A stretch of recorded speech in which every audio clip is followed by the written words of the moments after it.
Salut Diorol, bremaig ezaim da advouecha film bevad gant bugale, met agenta setuerzel va releier ervo. Daouloaz zo, oa bet paket breiz gant ar gorventen karan.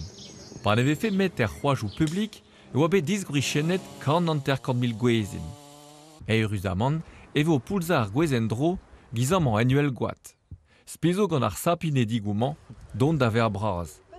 Technicianet an ONF a jikour labour an natur en ar falchar brug, an dreiz, pe ar raden, a ver ar gwez bihan da dizout ar goulou.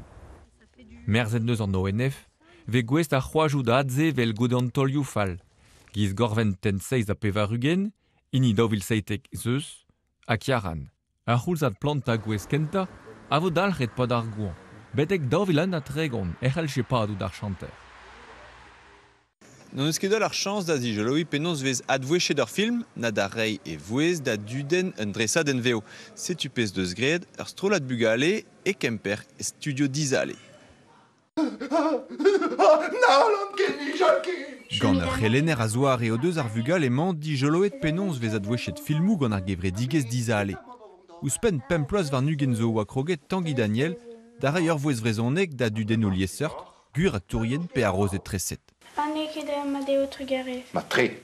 Penkenta e kregi barz a ene kedez ez, pe gret daou c'hoaridi ragareal, me urvech me kroget e barz, an nolo deus ran ober hag ober hag ober. Var ar skram e tremen ur zenen deus a louarn braz drouk. A dignan, un desten hag a rankerlen, ken buan ha ma gomz a loenet.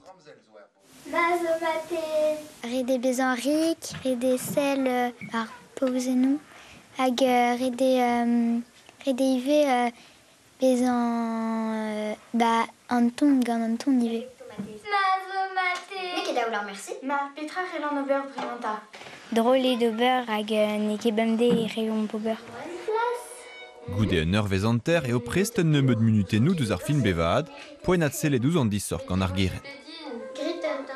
Kavout a ranio plijus chilao, peguer eo diez d'ober, entam.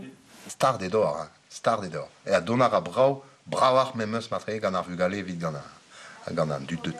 Peta maoudor Robert? Pep poezusa hag a barzan a he e ve pleustret eb gouzout deon. Peguer a he e ur c'hoari ben na fin. Hag a kaout plijadur a c'hoari o kaout trao a he ve tremenet ebioù an diesterioù. Ur gentel brezhonek dre ar blijadur kinnig e de kreiz ar vakañsoù gant ti ar vro kemper. Bravo!